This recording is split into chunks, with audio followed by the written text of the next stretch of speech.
अस्सलाम वालेकुम पाकिस्तान। उम्मीद है दोस्तों आप खैरियत से होंगे। आज हम बात करेंगे पाकिस्तान के कौमी मुजरिम मियां नवाज शरीफ जो कि लंदन में बैठे हैं, उनके हवाले से अदालती फ़ैसले में बाकायदा इश्तिहारी करार दे चुके हैं और तोशाखाना केस में हैं, मनी लॉन्ड्रिंग केसेस में हैं और मुख्तलिफ केसेस का सामना है, लेकिन वो अदालत में हाजिर नहीं हो रहे हैं, वो हाजिरी नहीं दे रहे हैं और वो लंदन बैठ के इंजॉय कर रहे हैं। तो इस हवाले से हम बात करेंगे। चूँकि एक बात तो हम करेंगे कि उनकी पाकिस्तान के एक सबका वज़ीर आज़म के लिए जो 3 दफ़ा मुल्क का वज़ीर आज़म भी रहा हो, उस मोगल आज़म के लिए ये शर्म की बात है और शर्म का मुकाम भी है कि वो मुल्क जिस तरीके से वो मुल्क के इदारों और ख़ासकर मुल्की कानून का जो मजाक उड़ा रहे हैं। अगरचे नवाज शरीफ के हवाले से कोई नई बात नहीं है। इसी बंदे ने सुप्रीम कोर्ट पे हमला भी करवाया था। इसी बंदे ने हमेशा मुल्की इदारे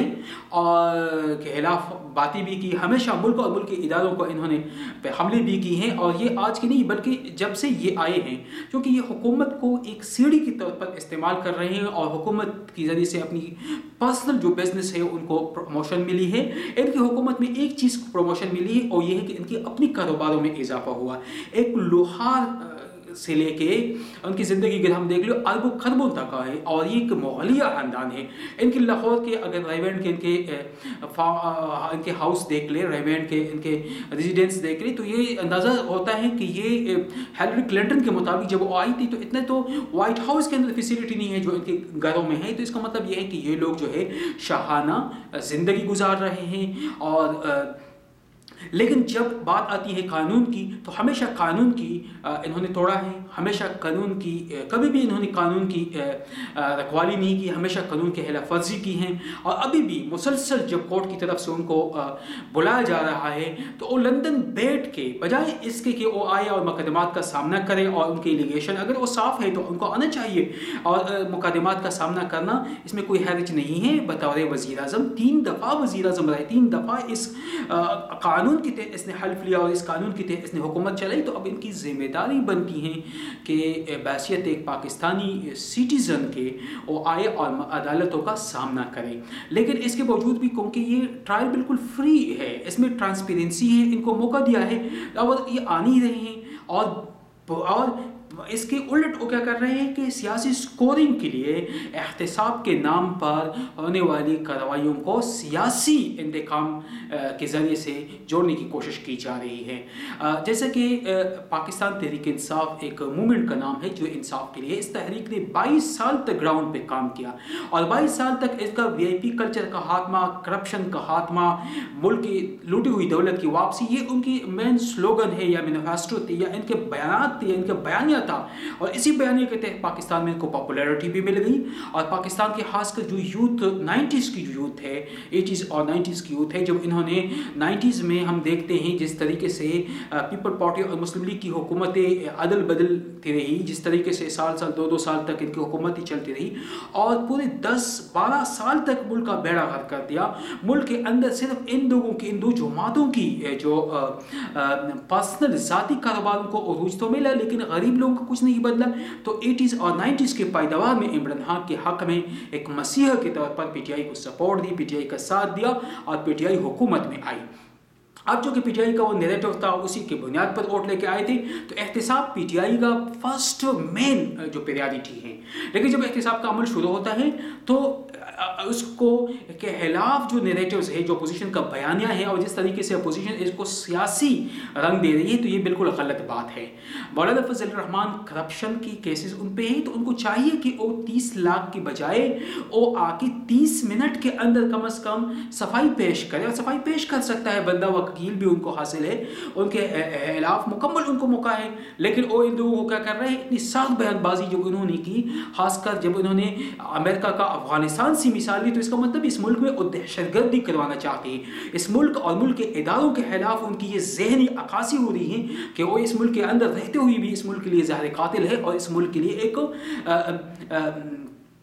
اور یہ اپنے حق سمجھتا ہے کرپشن کو، اور اس لیے اس کرپشن کو چھپانے کے لیے ملک اور ملکی اداروں کے خلاف مسلسل بیان بازی میں مصروف ہے۔ پھر مسلم لیگ نواز کی اگر ہم بات کرتے ہیں، یہ وہی پارٹی ہے جو جنرل جیلانی اور جنرل ضیاء الحق کی بدولت ان کو حکومت ملی اور ان کی ذریعے سے یہ پارٹی بنی، اور پھر انہی کی روایات کو آگے بڑھتے حکومتوں میں آتی رہی، اور آج وہی پارٹی 3 دفعہ وزیر اعظم نواز شریف قرآن پہ قسم رکھ کے کہہ سکتا ہے کہ عوام کے ووٹوں سے بنا کبھی نہیں، 3 دفعہ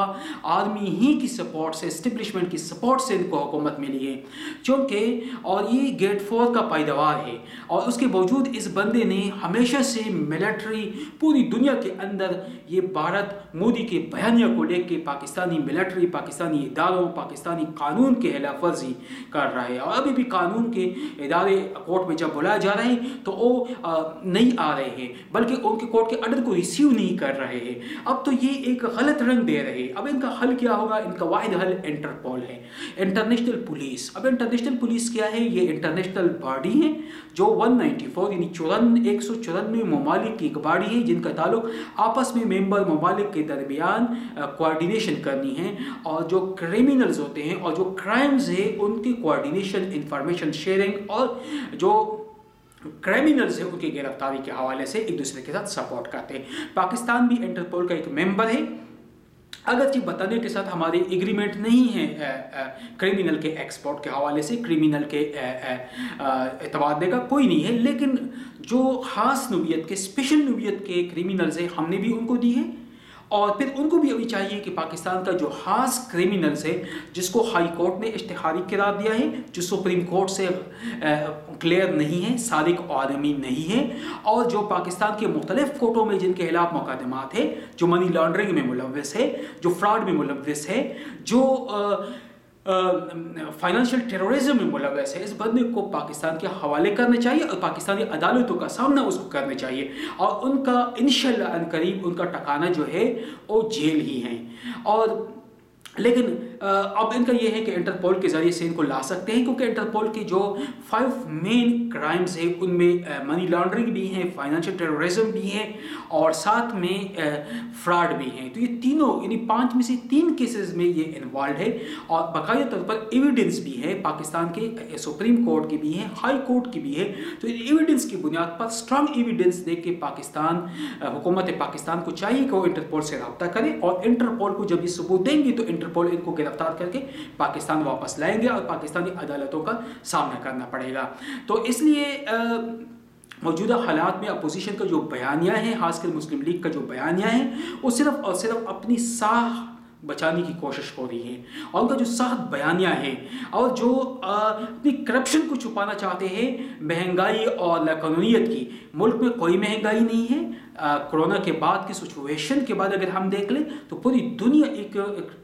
کرائسس سے، ہارڈ ٹائم سے گزر رہی ہے۔ یہ نہ تو عمران خان اس کے انوالو ہے، یہ پوری دنیا کا فینامنا ہے، پوری دنیا کے اندر مہنگائی ہے، پوری دنیا کے اندر پرائسز جو ہے وہ سٹیبل نہیں ہے، ان کی بہت سارے اکنامک وجوہات ہیں، لہٰذا وقت کی ضرورت یہ ہے کہ عوام اس کو جانیں، ان کی اصلیت کو جانیں، اور حکومت کا ساتھ دے کہ اس کرمنل، حکومت پہ دباؤ ڈالے کہ اس کرمنل کو واپس لائے انٹرپول کے ذریعے سے اور پاکستان کی جیلوں میں ڈالے، اور تاکہ ان کو اور پاکستان کے ایک ایک لٹے ہوئے روپے کا یہ حساب دے، کیونکہ یہی قوم کا مطالبہ ہے، اور اسی مطالبے کے تحت قوم نے پاکستان تحریک انصاف کو سپورٹ کی تھی اور ان کو اور دی تھی۔ امید ہے ویڈیو آپ کو پسند آئی ہوگی۔ تھینک یو، اللہ حافظ۔